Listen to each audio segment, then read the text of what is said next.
बिस्मिल्लाहिर्रहमानिर्रहीम। Justice in TV की तरफ से मैं मोहम्मद रियाज लॉ ऑफ कॉन्ट्रैक्ट के लेक्चर नंबर 9 के साथ आपकी खिदमत में हाजिर हूँ। नाजरीन, इस लेक्चर में हम पढ़ेंगे communication, acceptance and revocation of proposal. इस लेक्चर में आगे बढ़ने से पहले हम प्रीवियस लेक्चर्स को थोड़ा सा रिकॉल कर लेते हैं। हमने अपने प्रीवियस लेक्चर्स में क्या पढ़ा था? हमने पढ़ा था व्हाट एग्रीमेंट्स और कॉन्ट्रैक्ट। सेक्शन 10 कॉन्ट्रैक्ट एक्ट को रिकॉल करें तो उसमें हमने 5 चीज़ों को डिस्कस किया था और इन 5 चीज़ों को अलग अलग से हम एक्सप्लेन कर चुके हैं अपने प्रीवियस लेक्चर्स के अंदर। हम एक्सप्लेन कर चुके हैं कि what parties are competent to contract. हम एक्सप्लेन कर चुके हैं what is consent and what is free consent, what object and what considerations are lawful and what agreements are expressly declared void by law। ये सारी चीज़ें हम अपने previous lectures के अंदर कवर कर चुके हैं। ये आज के हमारे लर्निंग आउटकम्स हैं कि आज हम क्या पढ़ेंगे। आज जो पढ़ना है हम उससे पहले एक इंतहाई इंटरेस्टिंग किस्म की प्रोपोजिशन आप लोगों के सामने रखता हूँ। नाज़रीन, आप एक जज की सूरत में बैठे हुए हैं, आप एक जज के फ़रज़ अंजाम दे रहे हैं। आपके पास एक केस आता है। केस के अंदर ये पार्टीज हैं एक्स, वाई एंड जी। पिक्चर्स को जरा गौर से देखें। इसके फैक्ट्स मैं एक्सप्लेन कर देता हूं। मिस्टर एक्स अपना मकान सेल करना चाहता है। वो मिस्टर वाई को लेटर लिखता है, उसे कहता है कि आप 1 मंथ के अंदर अंदर अपनी एक्सेप्टेंस दें अगर आप मेरा मकान परचेज करना चाहते हैं। अगर 1 मंथ के अंदर अंदर आप मुझे अपनी एक्सेप्टेंस नहीं देंगे तो मैं समझूंगा कि आप मेरा मकान नहीं लेना चाहते, तो मैं आगे कहीं सेल कर दूं। मुझे मकान अपना सेल करना है। मिस्टर वाई सोचता है, देखता है, हर पहलू पे गौर करता है, उसके लिए कुछ अरेंजमेंट करता है और उसके बाद वो लेटर अपना एक्सेप्टेंस का लेटर पोस्ट कर देता है और with in that stipulated period, 1 month के अंदर अंदर, वो हो सकता है 10 दिन के अंदर अंदर लेटर पोस्ट कर देता है। नाज़रीन, लेटर एक्स को नहीं मिलता, लेटर रास्ते में गुम हो जाता है। मिस्टर एक्स वेट करता है। जब उसका पूरा टाइम 1 मंथ का कंप्लीट हो जाता है, उसके बाद भी 15 दिन और वेट करता है और वो ये सोच लेता है कि उसको क्लैरिफाई हो जाता है कि मिस्टर वाई उसका मकान नहीं लेना चाहता, उसने मकान सेल करना है, उसे कुछ पैसों की ज़रूरत है। वो मिस्टर जी से रब्ता करता है, एक थर्ड पर्सन से, कि आप मेरा मकान परचेज करना चाहते हैं, मैं इतनी अमाउंट के बदले में अपना मकान सेल करना चाहता हूँ। मिस्टर जी सोचता है, अरेंजमेंट्स करता है और अपनी एक्सेप्टेंस दे देता है कि मैं लेना चाहता हूँ। Mister X and mister Z agreement में एंटर हो जाते हैं, सेल एंड परचेज के एग्रीमेंट में एंटर हो जाते हैं। जब वो मकान अपना सेल करता है तो मिस्टर वाई के ये नॉलेज में आता है कि मैंने अपनी एक्सेप्टेंस दी, इतने दिन हो चुके हैं, अभी तक मिस्टर एक्स ने मुझे रिप्लाई क्यों नहीं किया। और जब उसको ये पता चलता है कि ये तो मिस्टर एक्स तो जी के साथ एग्रीमेंट में एंटर हो चुका है, तो वो कोर्ट में चला जाता है और मिस्टर वाई को और मिस्टर जी को पार्टी बना देता है। आप एक जज की हैसियत से बैठे हैं, आपके सामने ये केस आ जाता है। पार्टीज 3 हैं, तीनों के अपने अपने लॉयर्स अपने अपने बयान देते हैं। मिस्टर एक्स कहता है कि मैंने इसको एक्सेप्टेंस के लिए कहा था कि 1 मंथ के अंदर अंदर अपना जवाब दे, मुझे इसका जवाब नहीं मिला, मैं बाउंड नहीं था कि मैं मकान को रोके रखता, मैंने 1 मंथ के बाद भी 15 दिन तक वेट किया, इसकी कोई एक्सेप्टेंस मुझे नहीं मिली, तो मैंने तो मकान सेल करना था, मैंने मकान मिस्टर जी को सेल कर दिया। मिस्टर एक्स कहता है कि मैंने इतनी अरेंजमेंट्स की हैं, मैंने इनके टाइम के मुताबिक जो इन्होंने टाइम दिया था कि 1 मंथ के अंदर अंदर बाई डॉक आपने अपनी एक्सेप्टेंस देनी है, तो मैंने बाई डॉक अपनी एक्सेप्टेंस 1 मंथ के अंदर अंदर दे दी थी, मेरा काम ख़त्म हो गया था, मुझे मकान मिलना चाहिए। मिस्टर जी कहता है मुझे इनके प्रीवियस ऑफर एंड एक्सेप्टेंस का कोई नॉलेज नहीं, मुझे इन्होंने कहा कि आपने लेना है, मैंने कहा लेना है, मैंने इनको पेमेंट की, इन्होंने मकान ले लिया है।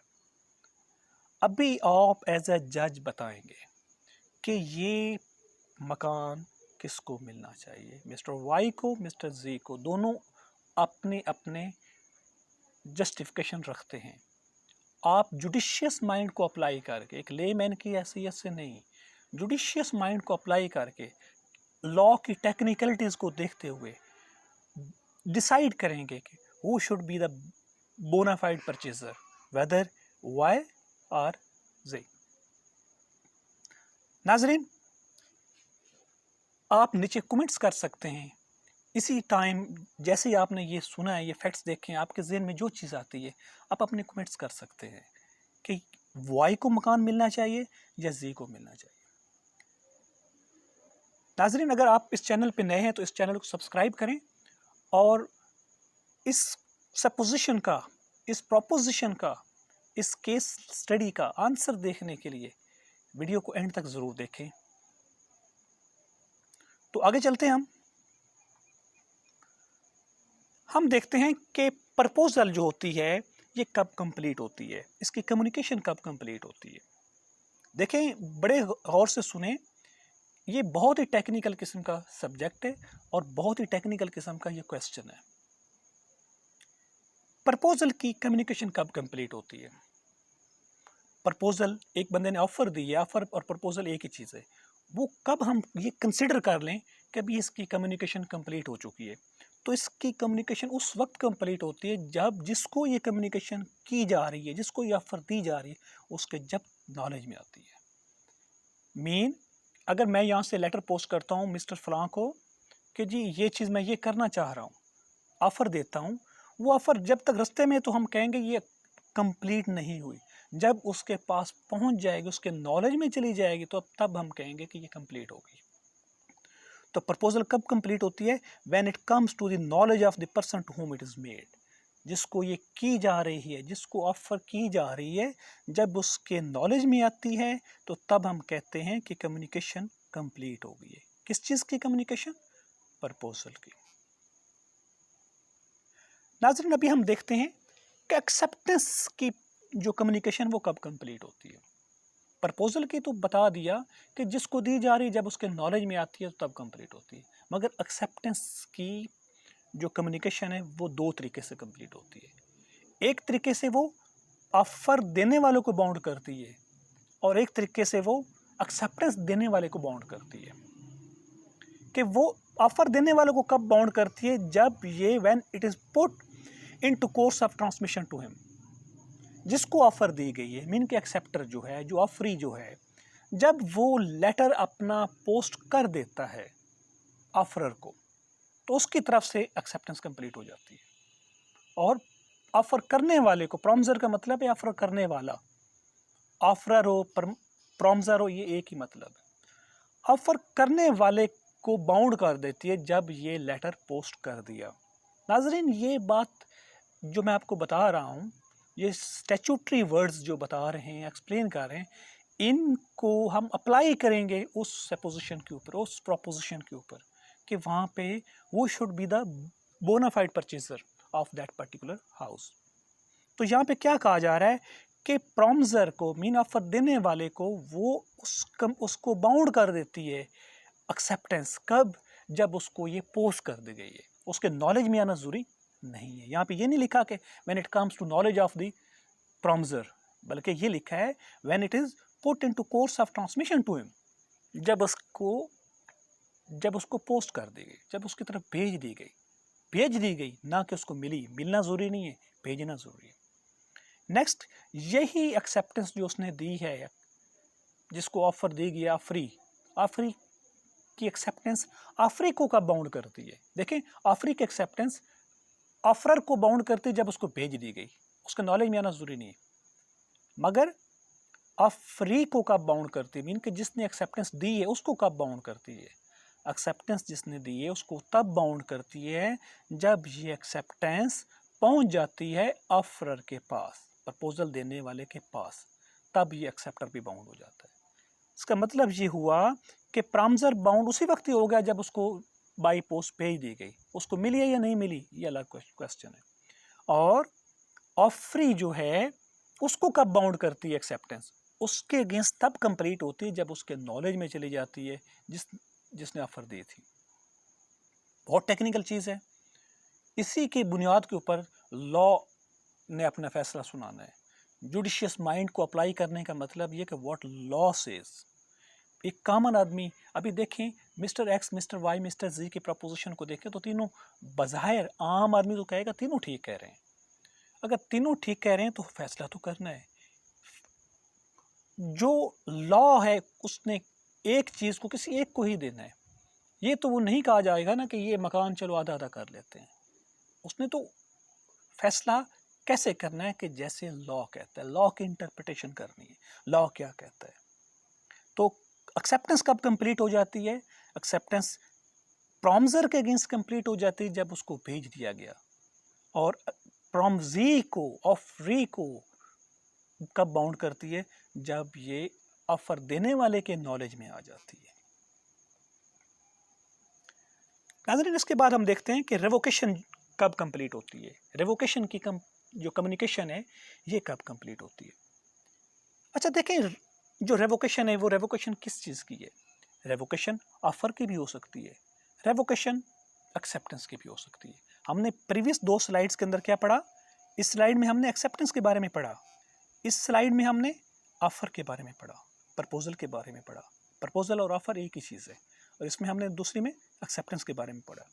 इस स्लाइड के अंदर हम ऑफर एंड एक्सेप्टेंस दोनों के बारे में देख रहे हैं। ऑफर देने वाला अपनी ऑफर को कब तक रिवोक कर सकता है, communication of revocation when complete, कब कंप्लीट होती है उसकी। ऑफर देने वाला अपनी ऑफर को, एक्सेप्टेंस देने वाला अपनी एक्सेप्टेंस को। मीन के यहाँ पे जो अब हम बात करेंगे वो ऑफर की भी बात होगी और एक्सेप्टेंस की भी बात होगी, दोनों की बात होगी। Communication of revocation when complete, revocation कब कंप्लीट होगी, रेवोकेशन की कम्युनिकेशन कब कंप्लीट होगी। Revocation can be of either proposal और एक्सेप्टेंस। वही बात कि ये रेवोकेशन किसकी, या प्रपोजल की रेवोकेशन भी हो सकती है और एक्सेप्टेंस की भी रेवोकेशन हो सकती है। प्रपोजल की रेवोकेशन कौन करेगा, जिसने प्रपोजल दी, मीन के ऑफरर, मीन के प्रॉमिसर। और एक्सेप्टेंस की रेवोकेशन कौन करेगा, जिसने एक्सेप्टेंस दी है। अभी वो ये देखते हैं कि ये इनको बाउंड कब कब करती है। एज अगेंस्ट हु रिवोक, जब जो रिवोक करता है उसको कब ये बाउंड कर देती है रेवोकेशन। मीन कि अगर ऑफर को रिवोक करना है तो ऑफरर करेगा, एक्सेप्टेंस को रिवोक करना है तो एक्सेप्टर करेगा या ऑफरी करेगा। तो कब बाउंड करती है, कब कंप्लीट होती है। वो कहते हैं when it is put into course of transmission to other. Offerer ने जब अपनी एक्सेप्टेंस, ऑफरर ने अपनी रेवोकेशन ऑफर की भेज दी तो उसको फौरन से बाउंड कर देती है, अगले के नॉलेज में पहुंची या नहीं पहुंची इसको बाउंड कर देती है। मगर अगले को कब बाउंड करती है, जब उसके नॉलेज में आती है। जिसको भेजा जा रहा है, नीचे वाली देखें, as against the person to whom it is made when it comes to knowledge of one to whom it is made. जब उसके नॉलेज में आती है तो तब उसको बाउंड करती है। इसी तरह एक्सेप्टेंस की जब बात करते हैं तो एक्सेप्टर को उसी वक्त बाउंड कर देती है रेवोकेशन। जब वो एक रेवोकेशन का लेटर पोस्ट करता है तो वो खुद बाउंड हो जाता है उस रेवोकेशन का। अगला बंदा बाउंड नहीं है। अगला बंदा कब बाउंड होगा, जब उसको रेवोकेशन पहुंचेगी।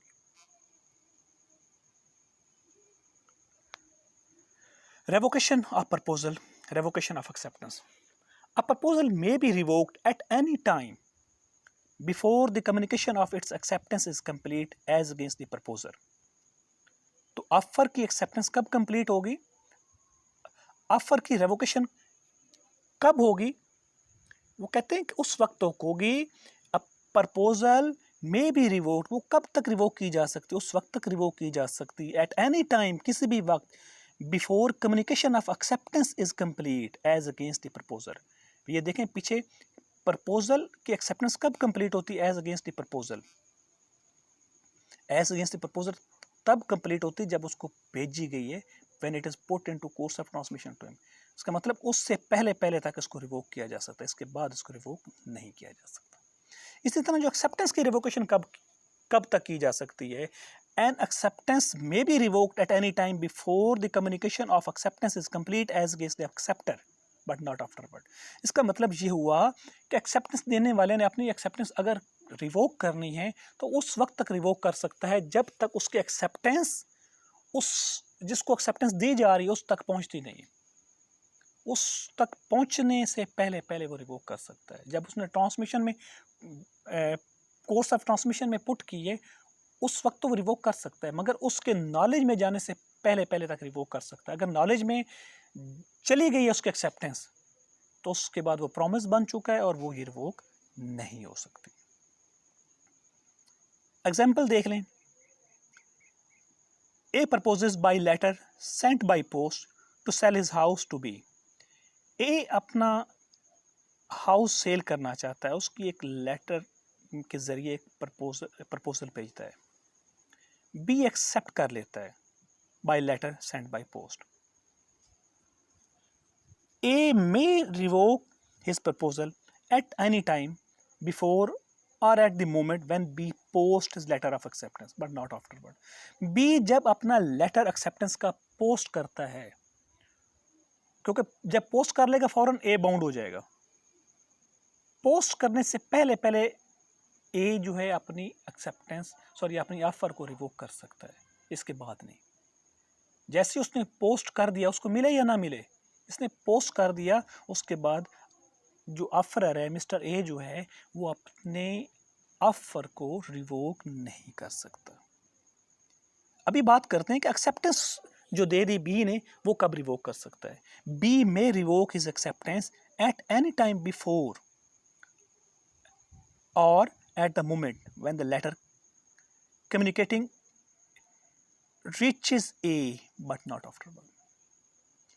जो लेटर भेजा है इसने अपनी एक्सेप्टेंस का, जब वो लेटर एक्सेप्टेंस का पहुंचता है ए के पास, ए के नॉलेज में आने से पहले, ए के पास पहुंचने से पहले अगर उसका एक्सेप्टेंस का लेटर, उसका रिवोकेशन का लेटर पहुंच जाता है तो ठीक है, वो अपनी रिवोक कर सकता है। मगर अगर उसकी एक्सेप्टेंस पहले उसके पास पहुंच चुकी तो रेवोकेशन नहीं हो सकती।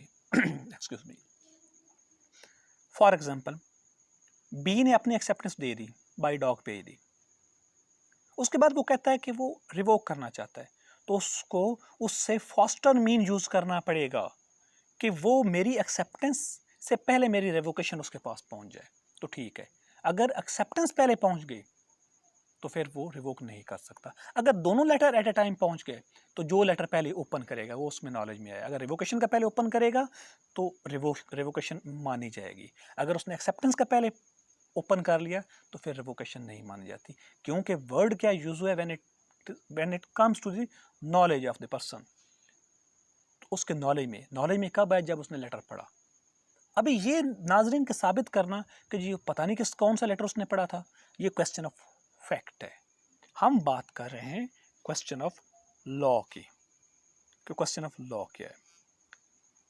नाजरीन, जो सपोजिशन हमने शुरू में डिस्कस की है मिस्टर एक्स, मिस्टर वाई और मिस्टर जी के बारे में, कि वो हाउस जो है जो मिस्टर एक्स सेल करना चाहता है वो मिस्टर वाई का है या मिस्टर जी का है।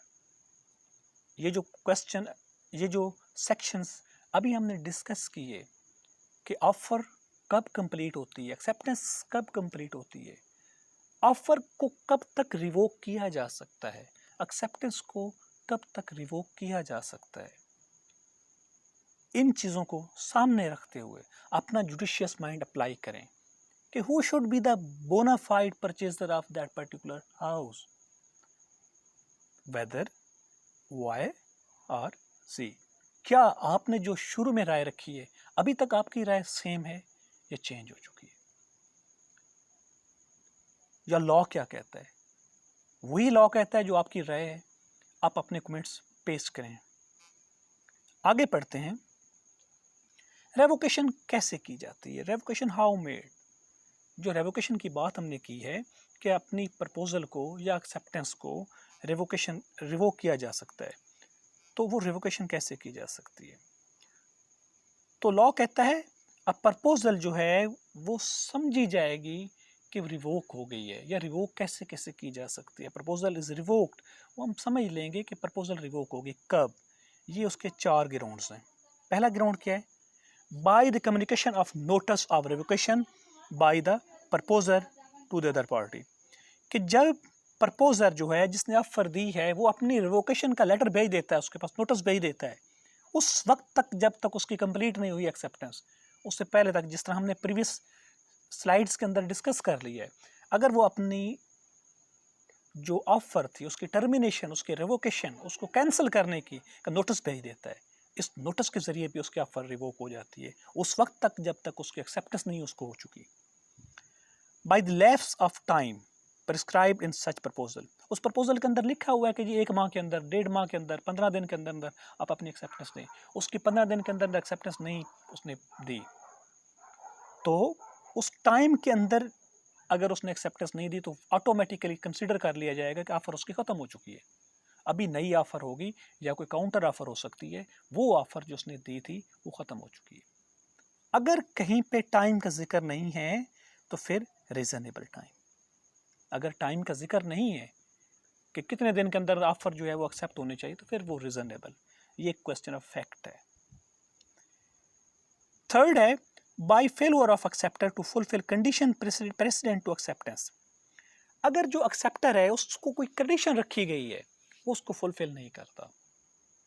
फॉर एग्जांपल उसने कहा है कि आपने एक्सेप्टेंस बाय डॉक देनी है राइटिंग में, वो फ़ोन के ज़रिए कहता है या टेक्स्ट भेज देता है या कोई और मीडियम किसी आदमी को कह देता है, तो वो अगर उसने इसके अंदर शर्त रखी थी आपने मुझे रिप्लाई इस तरीके से करना है, तो अगर वो नहीं करता तो कंसीडर किया जाएगा कि जी इसने एक्सेप्टेंस नहीं दी। या उसने प्रेसिडेंट ये रखी है कि अगर आप लेना चाहते हैं तो आप इतनी amount as a token money मुझे पहले पहुंचाएं, तो मैं कंसिडर करूंगा कि आपने एक्सेप्टेंस दी है। तो अगर जब तक वो उतनी अमाउंट उस तक नहीं पहुंचाता, सिर्फ हाँ करना उसका काफ़ी नहीं है, क्योंकि उसकी एक्सेप्टेंस के लिए प्रेसिडेंट थी, ये कंडीशन थी कि एक्सेप्टेंस आपने इस तरह से देनी है, तो जब तक उस तरीके से ही एक्सेप्टेंस नहीं आएगी तो ये कंसिडर किया जाएगा कि एक्सेप्टेंस नहीं हुई। और नेक्स्ट इसके बाद जो फोर्थ है कि कब कंसिडर किया जाएगा कि प्रपोजल रिवोक हो गई है, बाय द डेथ और इंसैनिटी ऑफ प्रपोजल, और इसके लिए ज़रूरी शर्त क्या है कि जो उसकी इंसैनिटी और डेथ के फैक्ट्स हैं वो एक्सेप्टर के नॉलेज में आ गए, कि जिसने ऑफर दी थी उसने कहा था कि जी 1 मंथ के अंदर अंदर मुझे एक्सेप्टेंस दें, 1 मंथ से पहले ही उसकी डेथ हो चुकी है और उस डेथ का उसको पता चल गया एक्सेप्टर को कि उसकी डेथ हो चुकी है, वो इनसैन हो चुका है, मीन पागल हो चुका है, उस आउट ऑफ सेंसेस हो चुका है, जिस तरह हमने प्रीवियस लेक्चर्स में हमने डिस्कशन की थी कि he must be a sound mind, वो अपनी सैनिटी खो चुका है। तो इस सूरत में भी क्या होगा, इस सूरत में भी अगर उसका अगली पार्टी के नॉलेज में आ चुका है, बेशक टाइम रहता है, उसने 1 मंथ कहा था, 10 दिन के बाद उसकी डेथ होगी, अभी 20 दिन मौजूद हैं, तो 20 दिन के अंदर वो एक्सेप्टेंस अपनी नहीं दे सकता कि ऑफर जो है ये कंसीडर हो जाएगी कि ये रिवोक हो चुकी है। अभी नेक्स्ट देखते हैं एक्सेप्टेंस किस तरह की होनी चाहिए, एक्सेप्टेंस किस तरह की होनी चाहिए। हम जब प्रपोजल को कन्वर्ट करते हैं प्रॉमिस के अंदर, देखिए ऑफर को एक्सेप्टेंस मिलेगी तो प्रॉमिस बनेगा, तो एक्सेप्टेंस की शरायत हैं क्या, कि एक्सेप्टेंस को एब्सोल्यूट एंड अनक्वालिफाइड होना चाहिए, जिस तरह कहा है उसी तरह होना चाहिए। ये नहीं कि आगे से बंदा कहे जी नहीं अगर आप 1 लाख कहते हैं 80,000 ले लें मुझसे, अभी ये क्वालिफाइड, ये अनक्वालिफाइड नहीं है, ये काउंटर ऑफर है। अनक्वालिफाइड और एब्सोल्यूट जिस तरह कहा गया उसी तरह ही हो, उसमें अगर कोई शरायत एक्सेप्टर रख देता है तो इसका मतलब ये हो गया कि ये एक्सेप्टेंस नहीं है, ये काउंटर ऑफर है, और काउंटर ऑफर के बाद जिसने ऑफर पहले दी थी उसकी मर्जी है कि वो एक्सेप्ट करे या ना करे, वो एक्सेप्टर वो बन जाएगा, ऑफर ये बन जाएगा जब काउंटर ऑफर देगा। एक्सेप्टेंस का मतलब जो ऑफर दी गई उसको एज इट इज मान लिया गया। Be expressed in some usual and reasonable manner unless the proposal prescribes the manner in which it is to be accepted। जब प्रपोजल के अंदर कोई मैनर दिया गया है कि आपने इसको एक्सेप्ट इस तरीके से करना, जिस तरह के हम प्रीवियस स्लाइड में डिस्कस कर चुके हैं कि इस तरीके, उस तरीके से जब तक वो उसको एक्सेप्ट नहीं किया गया तो हम कहेंगे कि ये एक्सेप्टेंस नहीं है, ये प्रॉमिस नहीं है। तो प्रॉमिस बनने के लिए ज़रूरी है कि उसको उसी तरीके से एक्सेप्ट करें जिस तरह उसको कहा गया है। अगर कोई तरीका मेंशन नहीं है तो फिर उसमें वो कहता है कि यूजुअल और रीजनेबल मैनर। ये भी क्वेश्चन ऑफ फैक्ट है कि उस लोकेलिटी में उनके दरमियान में जो रिलेशन सब्सिस्ट करते हैं या उनकी ऑलरेडी जो ट्रांजैक्शंस होती हैं, इनको देखकर इसको डिटरमाइन किया जाता है क्वेश्चन ऑफ फैक्ट को, कि यहाँ पर यूजुअल और रीजनेबल मैनर कौन सा है।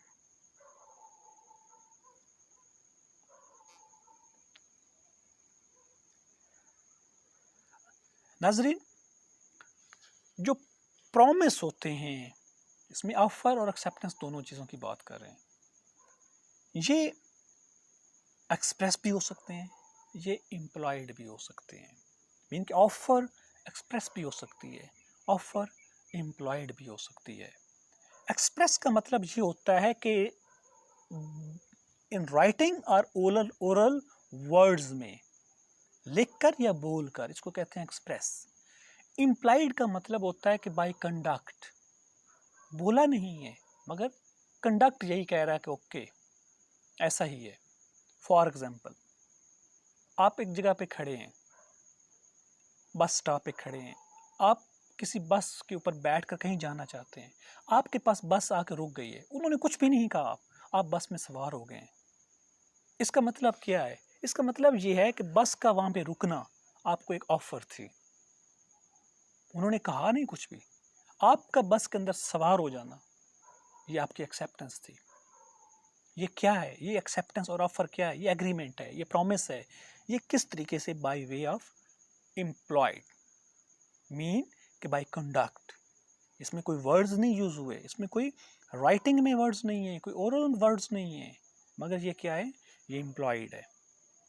तो ऑफर और एक्सेप्टेंस जो होती है ये इम्प्लाइड भी हो सकती है और एक्सप्रेस भी हो सकती है। कब तक?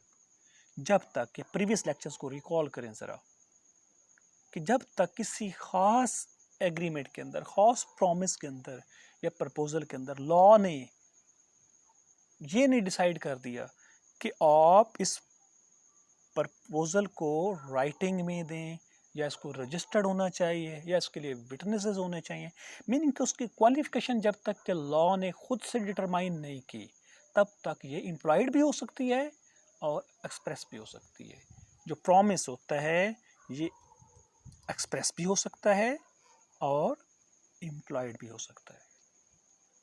नाजरीन, आज के लेक्चर के अंदर मैंने आपको शुरू में एक सपोजिशन दी थी, वापस आ जाते हैं अपने सपोजिशन के ऊपर। हमने बात की थी कि मिस्टर एक्स अपना मकान जो है वो सेल करना चाहता है, वो मिस्टर वाई को ऑफर देता है, एक रीजनेबल टाइम देता है और साथ ये भी ऑफर के अंदर मेथड भी बयान करता है कि आपने अपनी एक्सेप्टेंस लेटर के ज़रिए 1 मंथ के अंदर अंदर पोस्ट करनी है, मुझे भेजनी है। मिस्टर वाई ने अपनी एक्सेप्टेंस दे दी है, उसी तरीके से दी है, अनक्वालिफाइड है, उसी तरीके से सेम तरीके से उसने पोस्ट भी कर दी है। मिस्टर एक्स भी सच्चा है, उसको नहीं मिली उसकी एक्सेप्टेंस, डॉक में गुम हो गई है। एक्स ने तो अपना मकान सेल करना है, उसने मिस्टर जी से एग्रीमेंट कर लिया है। मिस्टर जी को फैक्ट्स का ही नहीं पता कि पहले क्या हो रहा है। मिस्टर वाई दोनों को कोर्ट में लेकर चला जाता है, आप एज ए जज बैठे हैं। नाजरीन, मैंने आपको लॉ बता दिया। कॉन्ट्रैक्ट एक्ट 1872 ये क्या कहता है? ये क्या बताता है हमें कम्युनिकेशन के बारे में, ऑफर और एक्सेप्टेंस के कम्युनिकेशन के बारे में और इनकी रिवोकेशन के बारे में, कब तक रिवोक की जा सकती हैं, कब तक ये ऑफर एक्सेप्ट की जा सकती हैं। नाजरीन, उम्मीद है आपको ये लेक्चर पसंद आया होगा और आप अपना जुडिशियस माइंड अप्लाई करेंगे इस सपोजिशन के ऊपर, इस प्रोपोजिशन के ऊपर, और मैं उम्मीद करता हूँ कि आप इंशाल्लाह मुझे नीचे कमेंट्स के अंदर बिल्कुल ठीक किस्म का आंसर देंगे और नेक्स्ट लेक्चर के अंदर मैं इंशाल्लाह बताऊँगा कि किस किस का आंसर ठीक है और उसके लॉजिक्स भी बताऊँगा। Thank you very much. अल्लाह हाफिज़।